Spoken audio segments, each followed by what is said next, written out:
Hey there, dear Spellweaver community, and welcome back to a new episode of Spellweaver Ranked. Yeah, welcome back. As you have noticed, a lot of people in Discord, I think, were starting to get nervous that I might have abandoned Spellweaver, but silly gooses, of course not.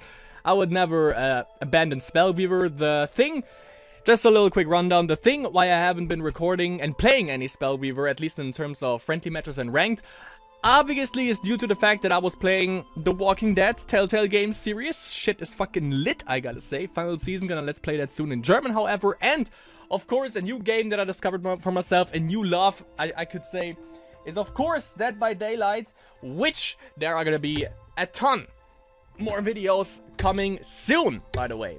But, in the midst of all of this, I forgot more or less about Spellweaver. Put it on the side a little bit. Freaking cable bullshit here. But yeah, it's almost December, and the new cards are on their way. So before the new cards drop, I thought I'd make like maybe one or two more Spellweaver videos, because in December I'm gonna be really occupied, don't have any time to record anything. But yeah, I'm gonna see if I can dish out some more Spellweaver content beforehand. Actually I wanted to play Hate Bears, but given that I haven't really played any Spellweaver in the last couple of weeks, probably not a good idea. Probably gonna, and I thought it's better to stick with something that is more, that is not as complicated, that doesn't require you to think too hard. So why not play Healmelion? In fact, the deck list, let me check that real quick, by the way. I want to give proper credit, obviously. So the problem was that in Masters 30, not one person actually played Healmelion. But this one is called Healmelion Priests, and it's from Masters 29 from good old Dobricious, who sadly in Masters 29 went or left the tournament with 0 points. So, but yeah, you know, it's still Healmelion. There are obviously a couple of different variations of Healmelion that you can play. Some people actually play it with Order Wisdom, which I actually also played. And you can also find that, by the way, in the Spellweaver Ranked playlist, which went pretty well. And obviously, if you run Order Wisdom, then of course you also run Seluxio. So, for Healmelion, of course, is the bug still a thing? Yeah. I don't know if I mentioned this, but, you know, if you right-click, obviously, in the deck editor right here, if you right-click on any card, you probably usually get, like, the preview thing of the card. You get it a little bit bigger, but for some reason, it always goes back to the hero. I don't know what kind of bullshit this is. Maybe it's a problem with me, I don't know. If it isn't, Ifco, here you go, found a new bug. So, of course, Healmelion runs Healmelion, the Hand of Justice, who got nerfed, even though that has been quite a while ago. Pay up to 3 mana, ready that many allied creatures, and restore their full HP, move to your deploy phase. Basically just means attack twice with up to 3 creatures of your choosing. If you choose to go for 3 creatures, by the way, obviously you have to pay 4 mana, because Tireless March in itself costs 1 mana and has a cooldown of 3 turns. We have the, yeah, of course, we have the Relic Guard. Because it's Healmelion Priests, we want to run a bunch of Priests. Why? I'm gonna tell you that in a little bit. But for this instance, of course, we run 4 copies of Relic Guard, who is a 3/0, 3 speed, who can't attack, but with 3 H pizzle on his side, and 3 speed, of course, as well. He can block pretty much everything in the early game. Pretty hard to remove. Can't remove it with Ray of Righteousness. Can't early game remove it with Obnoxious Fumes. You have to, if you run Corruption, obviously you have to dish out 2 removal spells, which would be Word of Pain and then an Obnoxious Fume, so pretty good value on this side. And we have 4 copies of this. We have the Sunblessed Priest, 4 of those, who is lifebound, which means if it attacks, it damages either the creature or the hero, depending on what we attack, and we get that life back. However, if the creature, by the way, that the enemy blocks with only has 1 HP, we also only get 1 HP back. It's a 2/2, 2 speed, 2 mana, 1 aspect, pretty good value. We have the Ancient... by the way, also a priest. Then we have the Ancient Blessed Knight, who is a human knight priest. Has multiple jobs at once. Who comes in as a 3/2, 2 speed, which is of course pretty good. 2 speed pretty much also blocks everything in the game as well. 3 3 HP to attack. I like that, basically, you know, having a little bit more HP than attack is also always pretty good. And you gain 1 additional order level for as long as you control Angel Blessed Knight, which is pretty good. Spellwarden is an awesome card, by the way. Also a Dwarf Priest. Again, the same thing with the Relic Guard. While he can't attack, usually we want to put him in the backline, but you know, with basically the same stats as Angel Blessed Knight, he is pretty safe, I would say, in the front line. Against Elves, however, it's better to put him in the backline because they usually have 3 speed and they can get rid of him. The reason why we play him, even though he can't attack, is when Spellwarden enters the field. By the way, can't attack doesn't mean that he can't block. So if the enemy attacks with a 2-speed creature, obviously we can block with both the Relic Guard and Spellwarden.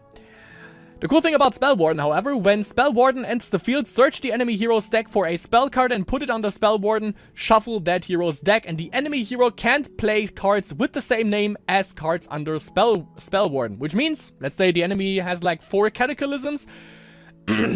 He hits the board. We see every single spell that every single spell card that he has in the deck. We choose, let's say, one of the Cataclysms, and he can't play these other Cataclysms unless he removes Spellwarden, and the Cataclysm card, for instance, that we have under Spellwarden goes to the graveyard. So basically, he only has 3 more Cataclysms in the deck then, which is pretty good, obviously. We have 2 Cavalry Field Captains, KFCs as I like to call them, 2/2, 3 speed, and when he enters the field, one of our creatures gets +1 attack, +1 HP, +1 speed, comes in as a human knight. Nami of the Blinding Light, 3 aspects, 2 mana, great card, by the way. It's a 3/3, 3 speed, and when he enters the field, we gain 1 life for each priest that we control, which means, of course, this guy is a priest, this right here is a priest, this is a priest, this is a priest.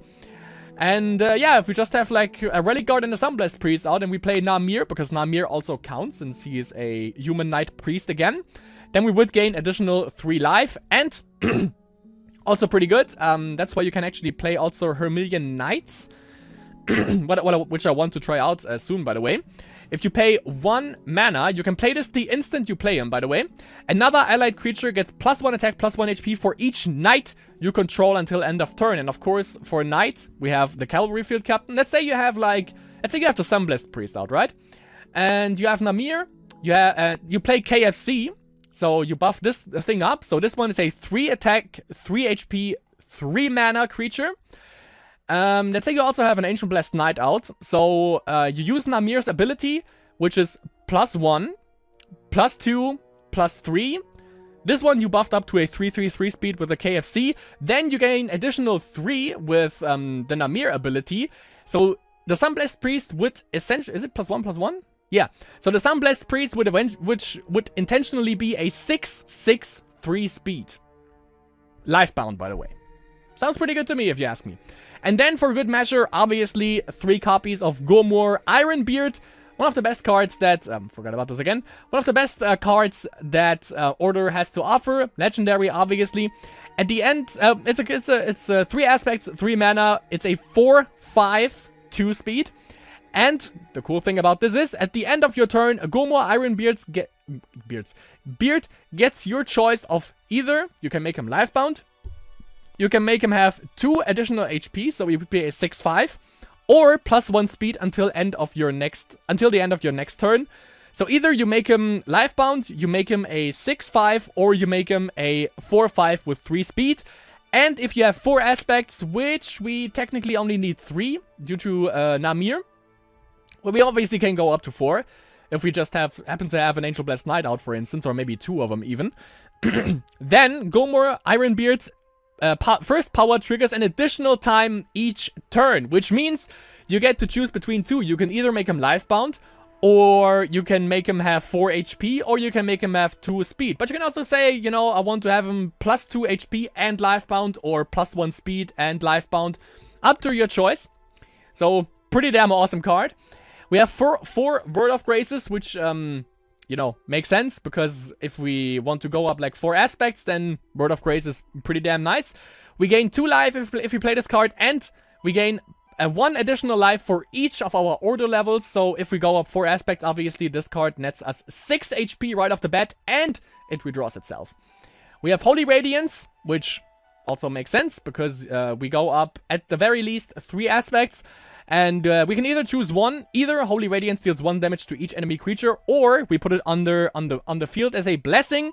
And at the start of our next turn, so it stays there for the duration of the enemy's turn, it deals 3 damage to each enemy creature, obviously, since it's a blessing, and it's still on the board during the enemy's turn. He has the chance to remove it, but usually it just delays the board a little bit.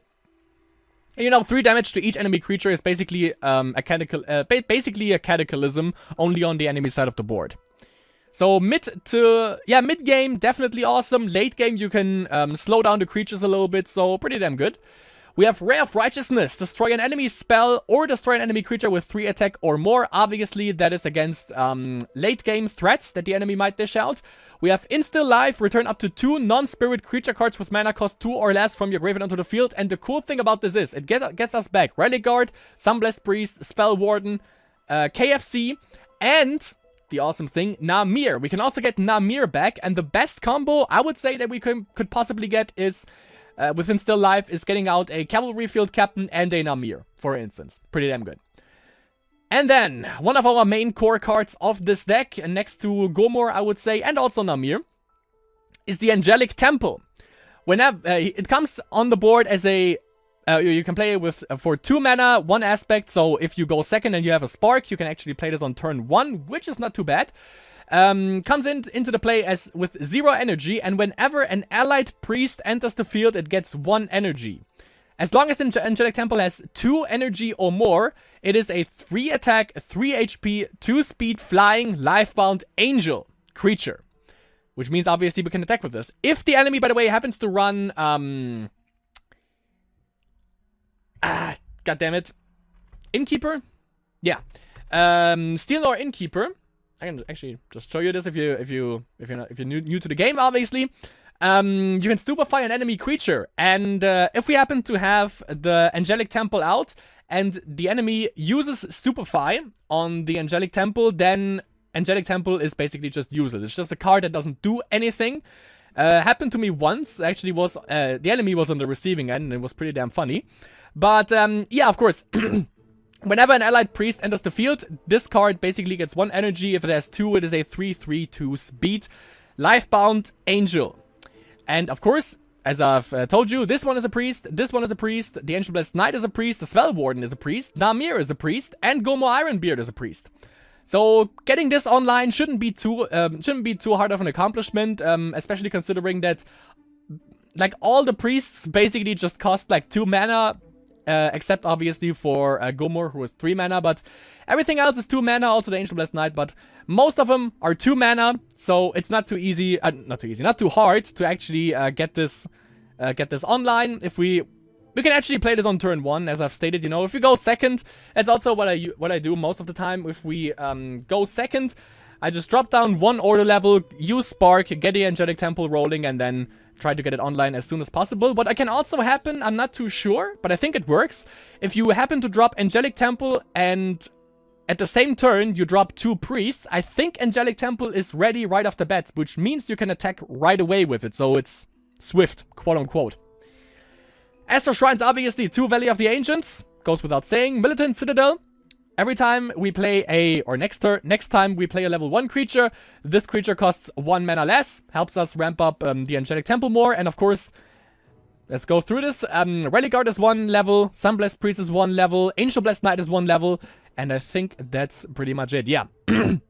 So these 3, which we have like 4 copies each, so basically 12 creatures benefit off of this, and 14 Order Shrines to round this up. So that is the Healmelion list from good old Do Bridges that he used in Masters 29. Didn't go too far, sadly, but currently we are on rank 171. That goes to show you that I haven't really played at all, because there is Ladder Decay each Friday, I think.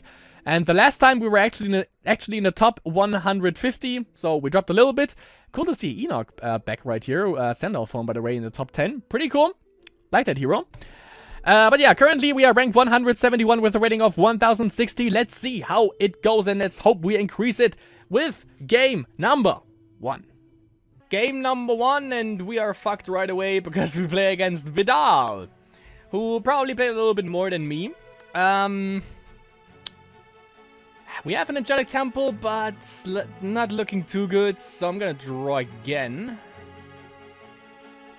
That's better.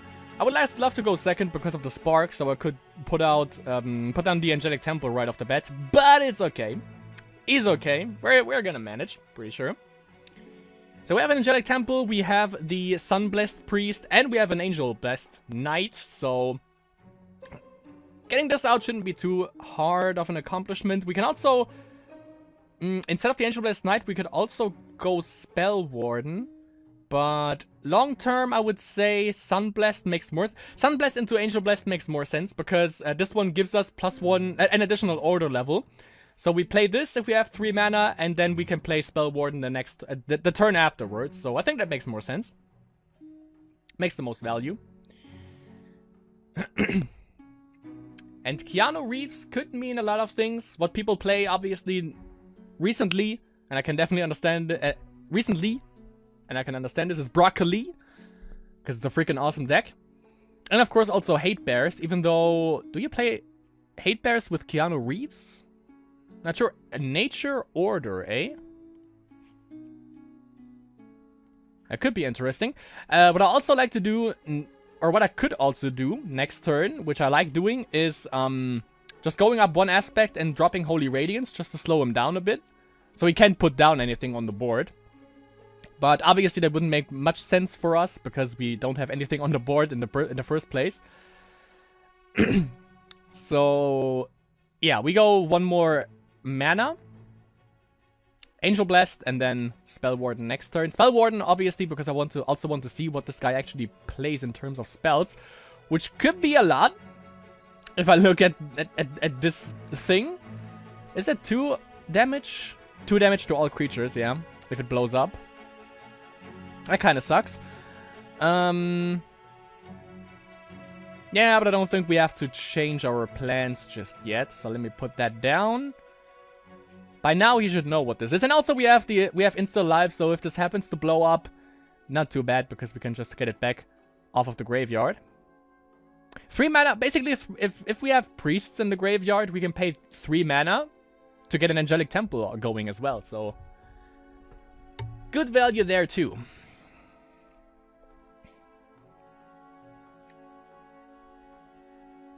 Gonna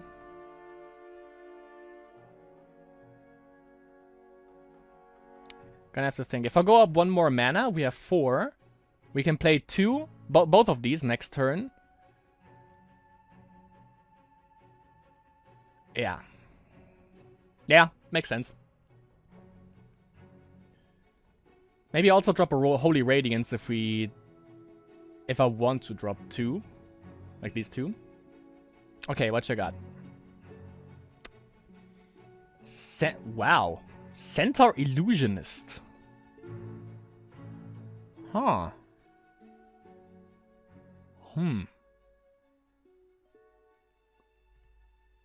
A non-creature card.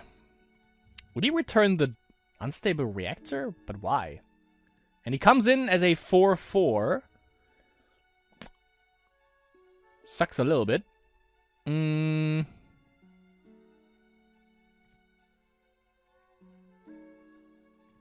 So I'm definitely gonna be doing... Oh, nice. Definitely gonna be doing this.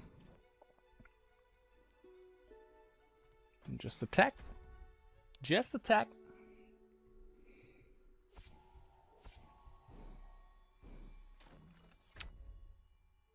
Okay.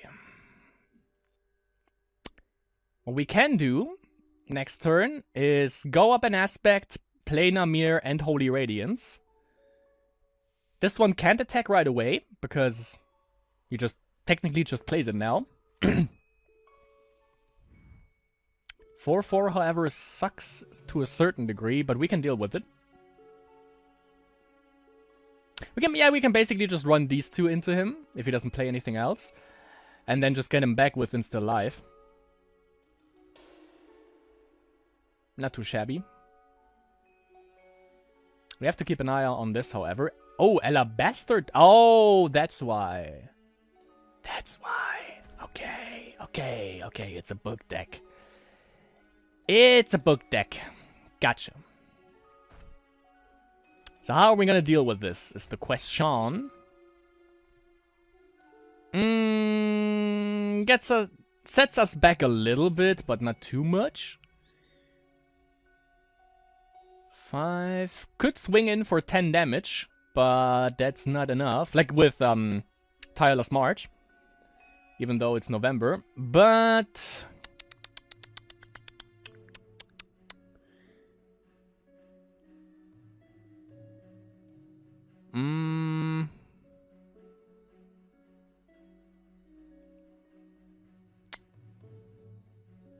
Let's attack. Yee.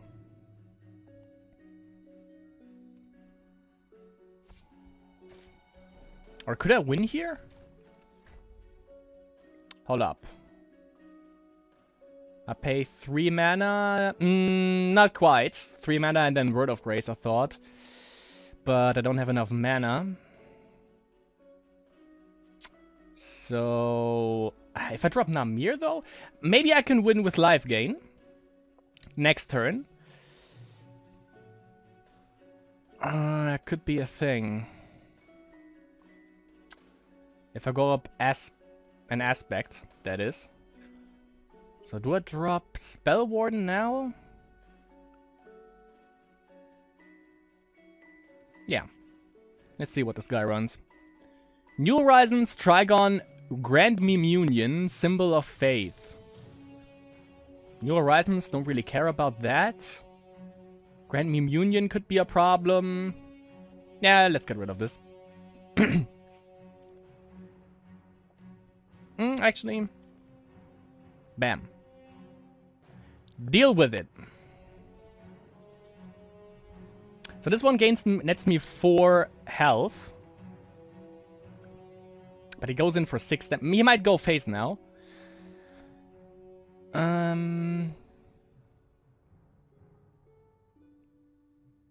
Okay. He wants to keep the reactor on the field.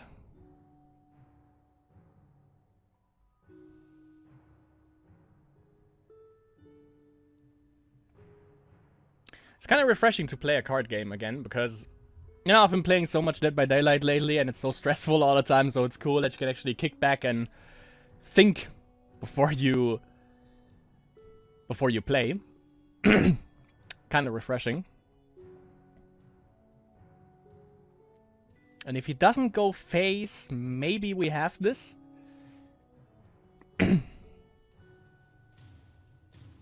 Yeah, we would have this.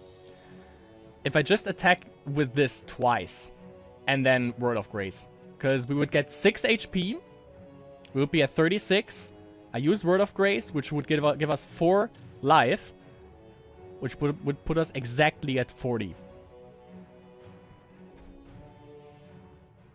This also gives us a little bit HP. Sure.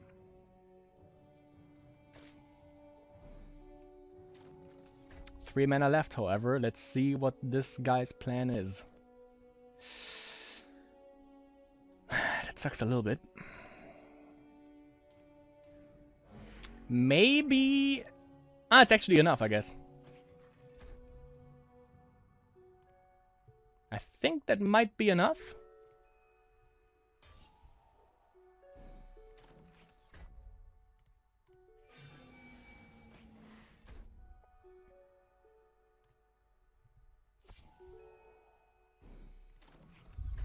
Win!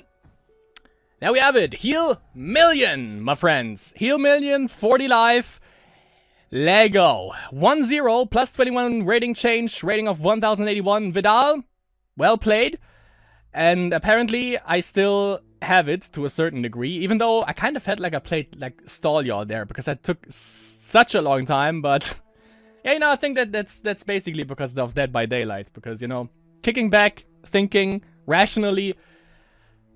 It's kind of cool. It's kind of cool. So yeah, first game won. We are back in the back in. Why is Keanu Reeves now?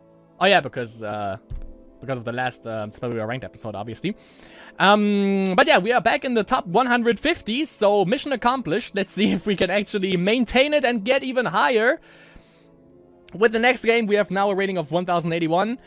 Pretty solid. Let's see if we can strengthen this foundation. Damn, and climb up a little bit higher with game number 2.